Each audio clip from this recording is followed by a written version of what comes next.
Welcome to this deep dive. Today, we're plunging into a collection of peculiar tales from H.G. Wells. Specifically, we're looking at excerpts from his collection, 30 Strange Stories. Yeah, and it's quite a collection. We've got a stack of material here, stories filled with the unexpected, the bizarre, and some, well, downright unsettling stuff. It spans everything from strange biology to, altered realities, even human drama has gone wrong. Right, so our mission today, we want to navigate these sources, pull out the most intriguing bits, and really try to understand the different ways Wells explores this idea of strange, Yeah. how it just bursts into ordinary life. Think of this as your guided tour. We're heading into some of the less traveled corners of a master storyteller's imagination, tailored specifically for you. Okay, let's jump right in then. One thing that strikes me is how Wells often finds strangeness not just out there in the unknown, but right here in twisted versions of the natural world, things we think we understand. That's a great place to start. It's immediately clear in the flowering of the strange orchid. We meet this character, Wedderburn. He's described as, frankly, craving excitement in his quiet life. Bit of a contrast to the guy he got the orchid from, right? Oh, absolutely. Yeah. The original collector had this incredibly dramatic life and death. Survived malaria, broke his thigh, killed a Malay, got hit by a poisoned dart, and then, after all that, he's finally killed by jungle leeches. Just unbelievable. A life less ordinary, for sure. And Wedderburn, maybe getting more than he bargained for, is really excited about this new orchid. Wells describes the plant itself, these aerial rootlets like tentacles, glossy green leaves with weird red splashes. Even before it flowers, there's something kind of unsettling about it, isn't there? Absolutely. It looks wrong somehow, even before the main event. And that event is the flower, white with golden orange, this intricate purple bit, the labellum. But the key thing is the scent, overpowering, intensely sweet. And that's the trigger, isn't it? The scent is what sets off the horror. It makes him dizzy, completely disoriented. Yeah. And then those tentacle-like rootlets, they actually grab him. It's a plant attack. Pulling him down, he's struggling on the floor. Right. And the aftermath is just chillingly described. You got torn rootlets, dark stains on the floor, Yeah. and the poor housekeeper trying to explain this incredible story, as Wells calls it, to the doctor. What it shows, I think, is how easily the familiar, like a houseplant in your quiet home, can suddenly turn into this terrifying alien danger. It just shatters that sense of domestic safety. Exactly. The mundane invaded by the monstrously natural. And you see that theme again, maybe even more directly, in the Avu Observatory. Right. The setting there is totally different. Remote, wild Borneo Observatory, tropical forest all around. You get this sense of silence, just broken by animal cries.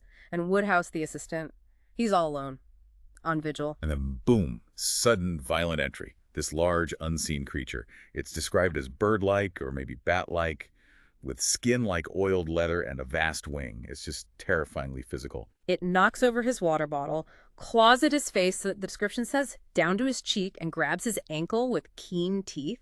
It's like a normal animal encounter, but just ramped up into pure nightmare fuel. Mm-hmm. And Woodhouse fights back using a broken water bottle. He describes grabbing this velvety ear like the ear of a big cat. Gives you a sense of its texture, even though it's unseen. Then the creature climbs the observatory dome. And Woodhouse has this really bizarre sensory thing happen. A curious sinking sensation he feels as the patch of light from the skylight seems to shrink. Whoa. Yeah. So the fear and the really graphic physical detail ground the strangeness in something visceral. It suggests that even in these outposts of human science, untamed nature can deliver some truly horrifying surprises. Okay, so moving from that kind of singular, terrifying encounter to something more collective, the sea raiders. This gives us a sudden, almost fleeting glimpse of these bizarre sea creatures. They just appear on a beach. And they're described as ghastly-looking creatures, like octopuses, but with huge and very long and flexible tentacles. And this texture, glistening texture, unpleasant to see, like shiny leather. Wells really knows how to make things sound repulsive. And their actions are horrifyingly blunt. They're feeding on a human body, partly devoured already. Ugh. The narrator just runs, swift flight, and the creatures vanish just as quickly, like an evil dream, he says. It's a short, sharp shock, isn't it? Just showing that the familiar coastline, the beach, can suddenly reveal these horrors from the deep. Bam, they're there, then gone. And it's sticking with natural oddities, but maybe moving towards myth. The Apiornis Island. This one feels a bit different. It does. We hear the story from this character called the Man with the Scar. And he tells about finding these giant bird bones, like nearly a yard-long thigh bone. Wow. And Yeah. he immediately makes the connection right to Sinbad's Rock, The giant bird from legend. Exactly. And his situation is already pretty strange. He's Mhm. stranded on this island because his native helpers tried to steal his boat, So he's alone, finds these bones. and then survives a massive storm by cuddling a giant bird egg for company, Hmm. which is already a bizarre image. Just a bit. And the strangeness just peaks with the hatching. A whack, a jar, Yeah. and out pops this rum little brown head. It's the sheer unexpectedness of witnessing that. Right. What's fascinating here is how Wells takes myth, this impossible creature, the rock, and makes it terrifyingly real. It suggests that maybe legends aren't just stories after all. Maybe they're hints of a strangeness the world still holds. Okay, so we've seen Wells playing with biology gone wild, myths made real, these kind of external strangenesses. But his strangeness isn't just about creatures, is it? It's also about bending our minds, twisting reality itself. Exactly. Let's shift gears a bit. From strange biology to, let's say, strange minds and realities. The Plattner story is such a classic example of this. The setup is almost clinical. This guy, Gottfried Plattner, disappears for 9 days. There's an explosion involving some green powder. And when he comes back, the source says he's inverted just as a reflection returns from a mirror. And that's literal, right? Not just a metaphor. His whole anatomy is reversed, his heart's on the wrong side, everything. Yeah, a chilling physical consequence from what seems like a simple lab accident. But it's his story of where he went that's truly bizarre. He claims he was altogether out of space. Out of space, meaning He describes seeing our world, but from this other world, like watching a magic lantern picture projected onto this weird black or green landscape. And then there are the inhabitants of this other world, the watchers of the living. okay, creepy name. Right. Multitudinous dim faces, Mm-hmm. just gathering to observe people in our world. And they're filled with unavailing regrets. So like ghosts, but different, watching us with regret. Sort of. He sees specific watchers, too. Some focused on a man and woman, their faces showing wisdom, sorrow, waiting for relief. He even mentions a girlish face among them. And there's that detail about Plattner himself, right? While he's watching them, his fingers are restlessly holding the bottle of green powder. Yes.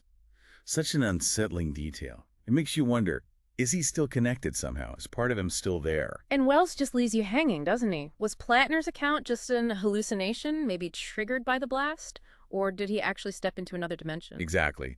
The story really plays with those early scientific ideas about multidimensional space, but uses it to explore these profound themes about unseen realities, regret, the nature of observation. It's fascinating. And building on that idea of distorted perception, there's Davidson's eyes. That's another really unique affliction. It really is. Davidson suddenly just can't see his actual surroundings. He's in his lab in London, but he doesn't see it. Instead, he sees this distant island beach, penguins, the sea. That's his reality. So he's physically in London, but visually on a remote island. How does that even work? Well, his actions reflect his vision. He's walking through furniture, bumping into things, because to him, they aren't there. His mind is somewhere else entirely. But there's a twist, isn't there? He can see parts of the real world. Yeah, that's the really weird detail. He can see faint glimpses of his actual surroundings through the hallucination, like someone's thumb hovering in the air or the stars at night overlaid on the beach scene. And the source connects this to reality. Like a real ship, the HMS Fulmar, was actually off that specific island on the very day he was afflicted. Right, which adds this layer of eerie coincidence or causation. The proposed explanation in this story, attributed to a Professor Wade, talks about a kink in space. A kink in space. Or a twist in the retinal elements caused by an electromagnet and lightning strike, and they invoke the fourth dimension. the fourth dimension again. Wells seemed fascinated by that. Totally. It was this emerging, not fully understood scientific concept at the time, and Wells just runs with it. He uses it as this plausible-sounding, scientific-ish explanation for an utterly impossible sensory distortion. It shows how scientific speculation itself can open doors to new kinds of strangeness. Okay, moving from distorted senses to, well, distorted bodies. The story of the late Mr. Elsham. This one introduces a different kind of altered reality, but this one feels more deliberate, more driven by human intent. Definitely. We meet the narrator, Eden, who encounters this famous, rich philosopher, Egbert Elsham. And Elsham seems weirdly interested in Eden, specifically in his health and integrity. Red flag right there, maybe. You'd think so. They have this strange dinner. Elsham talks about his own impending death and hints at Eden's accession to his fortune. Okay. And then comes the moment. They drink this liquid, Elsham calls it the culmination and crown of life. Mm. Or maybe love. The text is a bit ambiguous. Eden feels this physical sensation is stirring in his skull, a noise. And bam, body swap. He wakes up in Elsham's old, decrepit body, but still has his own young mind and memories. Exactly. It's like a Faustian bargain, but achieved through this strange scientific or alchemical elixir. It immediately throws up huge questions about identity. Are you your mind or your body? What makes you you? That's deeply unsettling. Now, from something that dramatic, let's switch to maybe something more mundane, but still unsettling in its own way. The purple pileus. Right, Mr. Coombs.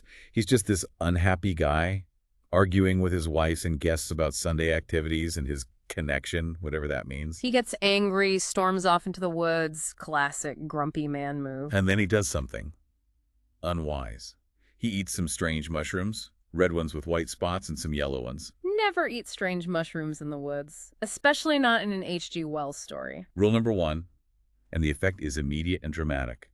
Wells describes sudden, wild gaiety. He feels bright, cheerful, his throat's on fire, he's laughing uncontrollably, his memory gets confused. So he returns home, completely transformed. In a bizarre way, he wants to share the delightful toadstool with everyone. His coat's on inside out, he's got gorse sticking out of his pockets, he's weirdly jovial. But it doesn't last, does it? No. That genial strangeness flips very quickly. He suddenly shifts into this overbearing fury. He starts yelling, "My house! I'm master here! Eat what I give you!" It's quite shocking. And the really chilling part is the long-term effect, right? Years later. Yeah, years later, Coombs actually credits that afternoon, that mushroom trip, with establishing his dominance over his wife. He thinks it's what enabled his business success. He literally says, there's nothing like putting your foot down with them. Wow. So the strangeness here is biological, the mushroom chemistry transforming into psychological and social power. Precisely. A literal change in his body chemistry seems to grant him the dominance he craved. It's a really dark, uncomfortable observation on how malleable personality can be and how external influences, even something as random as a toadstool, can totally reshape human relationships and power dynamics. Okay, that's disturbing. Let's move from chemical alterations to more psychological torment with Pollock and the Poro Man. This one has a really intense, almost hallucinatory feel. Pollock has this interaction with a Poro Man, which sounds like a reference to a figure from West African societies, maybe a sorcerer type Wells read about. Pollock has killed this man's wife. And the Poro Man retaliates, but not directly. Right. The source says it's through hokey-pokey, kind of dismissive slang for magic or trickery, maybe involving dancing in a circle of skulls or brewing a stank. It's deliberately vague. But the effect on Pollock is very real. Oh, absolutely. He's left in this intense state. He perceives an imminent presence. He's haunted by visions of a severed head, has recurring nightmares, a dull ache in his bones. He starts seeing the head everywhere, right? Yeah. In round black objects, he knows his imagination was growing traitor. Exactly. He becomes desperate to ground himself in reality. Touching things, tasting, gnawing. He even burns his hand and runs a needle into himself just to feel something real. He eventually confesses to a doctor, but blames it on witnessing a decapitation, trying to rationalize it. And there's this odd suggestion that smashing his fingers actually brought temporary relief from the hallucination. So Wells is blurring the line again. Is it genuine magic from the Poro Man? Or is it a complete psychological breakdown triggered by guilt and trauma, maybe amplified by the Poro Man's rituals? That's the core of the strangeness, I think, the ambiguity. Is the horror external or internal? It's the breakdown of Pollock's own mind that's truly terrifying. Where Pollock is haunted by a specific image, the story of the haunted house gives us a haunting that feels purely psychological, but no less strange. Yeah, this one's clever. The narrator visits a house where the inhabitants are old and fearful. They claim one room is haunted.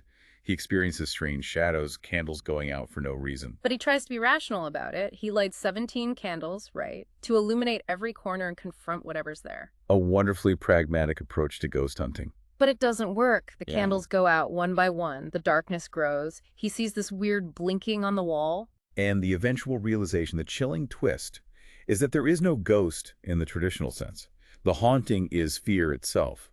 Wells writes, it's the worst of all the things that haunt poor mortal man, that deafens and darkens and overwhelms. So the strangeness is an abstract emotion made manifest. Fear as a palpable presence. Exactly. It suggests the most potent poltergeist isn't external, it's the fear within our own minds.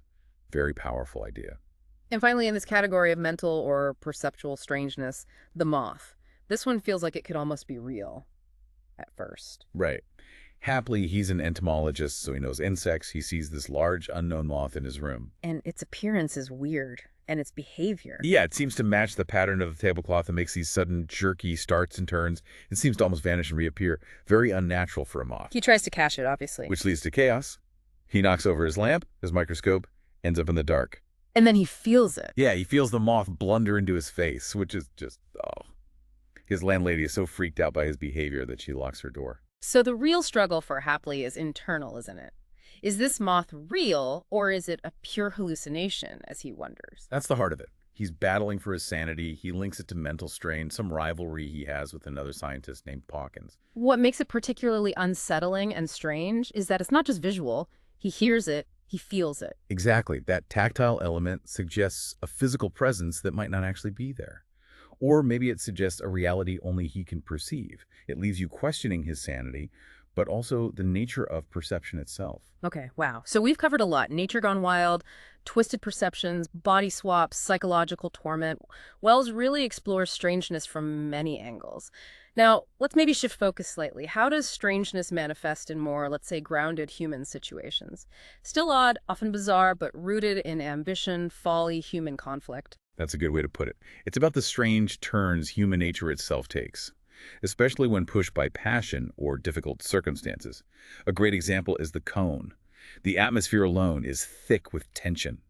Hot, overcast night, this grim industrial landscape, chimneys, furnaces, railway lines, very oppressive. And we meet Ra and Horrocks. There's immediate bad blood between them, something to do with Horrocks' wife. Right, and Horrocks is giving Ra this tour of his ironworks, this place of immense heat, power, danger. And then comes that absolutely terrifying moment. Horrocks just grabs Ra. And holds him on the railway line. A train is coming. Yeah. Then at the very last second, he yanks him away. Ra's thought is just chilling. Had he just been within an ace of being murdered? I mean, yeah, and then Horrocks almost bizarrely just carries on with the tour, showing off the blast furnace cone mechanism like nothing happened. Until the actual climax, which is horrific. Utterly horrific. Horrocks pushes Ra onto the dipping cone. Wells describes the fire Ra's agony. He becomes this charred, blackened figure, a cindery animal shrieking. It's brutal. And then, almost as strange, is Horrocks' sudden remorse. God, have mercy upon me. Right. This story is pure industrial Gothic horror. It shows human jealousy and rage amplified by the brutal power of the industrial world. The horror is both deeply human, the motive, and mechanically monstrous, the method. It's a particularly grim kind of strangeness. Moving from that intense violence to maybe simmering resentment, the reconciliation. Yeah, another story about conflict. Temple and Finley, old friends, but there's bad blood despite some attempt at a sham reconciliation. They've been drinking all evening. So judgment is impaired. They end up arguing in the study. Finley's half drunk. Temple is rambling. Perceptions are obscured. And then Wells introduces this strange physical detail. Temple's right hand is covered. Not with a normal glove, but a strange substitute for a glove. Which turns out to be bone, it's revealed later. So when Finley throws a punch, Temple ducks and hits back with this bone-covered fist. And it floors Finley. He's astonished because Temple is the lighter man. He doesn't understand how he was felled. It's that bizarre element, the hand turned into this grotesque weapon, that makes the familiar scene of a drunken fight feel suddenly alien and strange. Human conflict escalated by this weird, almost primitive detail. Okay, let's shift from physical conflict to a different kind of battleground academia in A Slip Under the Microscope. This one feels strange in a more bureaucratic, social way. It really does. The setting is a science lab, students dissecting things. We meet Hill, poor, earnest, socialist, atheist, contrasted with the Wedderburn, well-off, conventional, and Miss Hazeman, who Hill likes. There's an intellectual clash already, right? Hill's materialism versus Wedderburn's conventional views. Exactly. But the core incident seems tiny. During an exam, Hill accidentally moves a microscope slide just slightly, a slip. But for Hill, it becomes this huge internal crisis. Immense. Yeah. He knows it was an accident, but his memory gets confused. He's plagued by this morbid conscientiousness, this deep aversion to falsity. The strangeness is his own internal turmoil over such a small, unintentional act. Which leads him to confess to Professor Bindon. And Binden's reaction is its own kind of strangeness, this rigid, bureaucratic inflexibility. He focuses purely on the rule.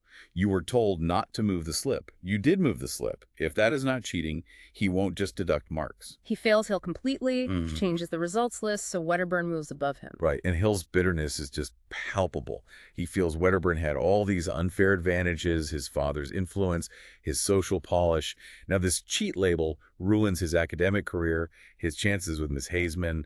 He's left feeling this positive inferiority. The strangeness here is how a tiny human error gets magnified and twisted by rigid systems, by social class, by individual psychology into something life-altering and deeply unfair. It's the strangeness of institutional logic, maybe. That's a good way to put it. From academic failure to, well, spectacular physical failure, the Argonauts of the air, this explores the strangeness of huge ambition meeting harsh reality. This is Monson and his flying machine, right? Described with huge scaffoldings, an enormous web of ropes. It sounds colossal. Absolutely. But the public just sees it as Monson's folly. First, they ridicule him, then they just ignore him. His money drains away tens instead of the hundreds of thousands he started with. You can feel the frustration building. He gets irritable with his engineer Woodhouse over delays. And then they finally try it. The machine actually rises. Followed by disaster. Yeah. An aerial catastrophe. The machine springs vertically into the air, Wells writes. And then a black object shot out of it. It's two men. The description is chilling. Two men clutching each other, falling. And the backdrop is so mundane. People in High Park on Brompton Road barely noticing this tragedy unfolding above them. That contrast makes it even stranger, doesn't it? The horrific failure of this grand ambition and the indifference of the everyday world below. The men hit the roof of a building, the students' club, and fall into bushes. Stark. Tragic. Strange. Okay, let's shift gears again to a different kind of strange ambition, maybe slightly more comical. The taxidermist. Ah, yes, the eccentric taxidermist. He's quite a character, boasting about creating entirely new birds, calls them improvements, like no birds that was ever seen before. His masterpiece is the Anomalopteryx jejuna. That's the one. Made, he claims, from bits of stork, toucan, and various feathers. And Wells gives it this wonderfully absurd, almost grotesque description. It has all the silly clumsiness of your pelican, solemn want of dignity of your parrot, gaunt ungainliness of a flamingo, with all the extravagant chromatic conflict of a mandarin duck. Wow. Just a mashup of awkwardness. Exactly. And his strange claim. He says he wants to enrich the universe and beat nature. It's the strangeness of human creativity tipping over into hubris, maybe. Trying to outdo the natural world with these bizarre, stitched-together creations. There's a definite dark humor there. Speaking of dark humor and bizarre circumstances, A Deal in Ostriches. This one has a premise that is just wonderfully strange from the get-go. Right. An ostrich on a ship swallows a diamond. Belonging to Sir Mohini Padishah? On an East Indiaman, yeah. The problem, Yeah. there are 5 ostriches, and nobody knows which one swallowed it. So what do you do? This leads to this fantastic debate. Panisha wants his diamond back, obviously. The bird keeper refuses to cut open the birds or interfere with them. Other passengers are just amused by the whole ridiculous situation. And the core of the strangeness becomes this almost legal, philosophical argument. Does something an animal swallows become ipso facto part of the bird? Is it legally incorporated into the ostrich? Seriously, that's the argument. Apparently. The suggestion is Padishah's only remedy might be a damage action against the owner of the bird, treating the ostrich like property that contains the diamond rather than trying to retrieve the diamond itself. That's absurdly logical. Isn't it? The strangeness culminates in Padishah just offering to buy all 5 ostriches to solve the problem. It's this perfect collision of human greed, bizarre animal behavior, and abstract legal thinking. Pure, uncomfortable farce. From farce to something maybe more like exotic intrigue, the Raja's treasure. This one has a different feel. An aging, nervous Raja worried about his massive treasure. His solution is pretty strange in itself. Ordering this monstrous, supposedly unopenable iron safe from necromancers in England. Right, necromancers. It's described as impenetrable files, just powder on its corners, cannons can't break it, and it's locked with a magic word and a special key only the Raja knows. So it's this weird blend, cutting-edge, impossible English engineering technology combined with magic performed at a distance. That combination itself feels strange. Definitely. And then you have the human element. Rumors swirl. These characters, Gollum and Samud, are scheming around the deputy commissioner, whispering promises. And the final rumor is pretty chilling. Yeah, that Gollum and Samud have somehow opened the supposedly unopenable safe, hidden the treasure, and then relocked it. all while being watched by hungry eyes. So it leaves you with this sense of mystery. Human scheming and greed, targeting this object of impossible design with unseen forces possibly at play, lingering intrigue. Okay, nearly there. The jilting of Jane feels much more domestic on the surface, but it has this undercurrent of unsettling strangeness. It's about a servant, Jane, right? Hmm. Jilted by her fiancé, William, for a milliner who can play the piano. Yeah. And Jane's reaction is where the strangeness lies. She stops singing. She starts obsessively caring for brittle possessions, like delicate china. And she develops this viciousness in her chores. The way she cleans becomes aggressive. And the implication is, Well, the excerpt doesn't detail any revenge, but the strong implication is that she eventually gets some kind of payback against William and the milliner. That viciousness in her cleaning feels like foreshadowing. so the strangeness is human heartbreak curdling into this quiet, simmering, possibly dangerous obsession. It's unsettling because it's so suppressed. Exactly. And finally, let's touch on The Lost Inheritance. This one's about peculiar family dynamics and misplaced ambition. The narrator, Ted, talks about his maternal uncle who inherited a fortune late in life. But instead of enjoying it, no fancy clothes, no gold watch, the uncle develops this mania for writing what he calls edifying literature. But the books sound odd. Cockeyed headings like The Shrieking Sisterhood or The Behemoth of Bigotry. Right. He lives simply driven by this bizarre compulsion to write these strange tracts. And at the end of his life, he's despondent. Not because he didn't enjoy his wealth, but because he felt he'd only written about 53 books of rubbish. That's a strange source of regret. Isn't it? And the family dynamics around him are odd, too.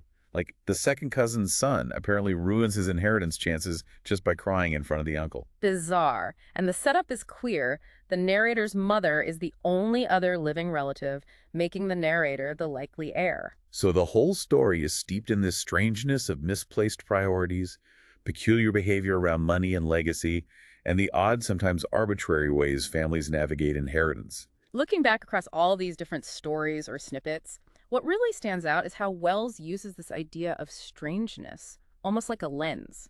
It's not just about monsters or ghosts, is it? He seems constantly fascinated by that line between the ordinary and the extraordinary.